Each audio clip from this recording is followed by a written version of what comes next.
Hi everyone, yeah, I just wanted to do another video talking about sort of Man United. I usually don't talk about football because I feel like it's sort of trivial and irrelevant. I only like talking about things that interest me. I feel like it's just sort of trivial talking about football, it sort of bothers me. But I'll talk about this because it's the World Cup break now, and Man United are like, you know, they're fifth in the league. They did they beat last minute goal last game against Fulham, I think. And yeah, I want to talk about Ronaldo basically. I said it seems a bit trivial to me to talk about kind of footballers and stuff. I don't ever really want to talk about football really, but I'll make an exception. Yeah, I wanted to talk about because Ronaldo's.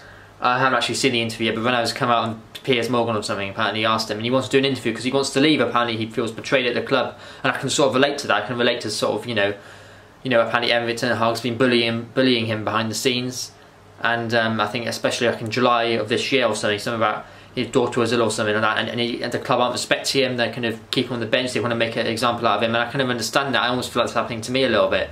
I almost can relate to what's happening with Ronaldo. You know, he's seen as like, you know, he's got almost half a billion followers on Instagram. Not that I keep track of anything, but he's one of the most, I think he's the most followed person on that platform, and I just think people have forgotten to understand that. I think, you know, this can relate to anyone. I feel like, you know, people can show you up. People might want to make fun of you, maybe want to bully you just because they're jealous of you. Like I said, Ronaldo, he's probably arguably one of the greatest players ever, and he's still playing at 37, and he, you know, he's having problems with Man United at the moment. He said nothing's changed either. He said that nothing's changed since he was there since he was 20.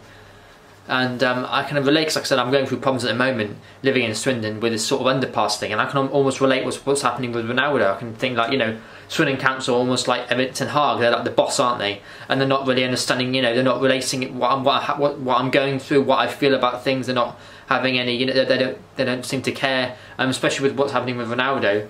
You know, Elliot Rai seems to be bullying him behind the scenes, trying to make an example of him, making a show out of him. He wants to leave in the summer anyway, Ronaldo. I can understand, you know, with what's happening with Swindon Council. I think their Swindon Council are sort of in a similar mindset. They're not really considering what others are going through. They're not really considering about how my mental health is being affected by the removal of underpasses on dual carriageways. They're not realising how it's affecting me, and it is affecting me a lot. And there's a huge negligence on their part for wanting to remove, of all places, underpasses, or of all places, on a dual carriageway, major dual carriageway, going through a big town which has almost 250,000 residents, with thousands of cars go through every single day, and they're not seeing that with very good links to the M4 and the A419, and, you know, similar things. They're not really relating to that. And like I said, I'm furious about this, and I can sort of understand where Ronaldo was coming from. You know, he was one of arguably the greatest players ever, and he's being treated like, you know, he's being bullied really, and I feel sorry for him. I always preferred Messi, but obviously since Ronaldo's coming, I've sort of, I wouldn't say I've changed completely, but I sort of understand where he's coming from, and it's a shame.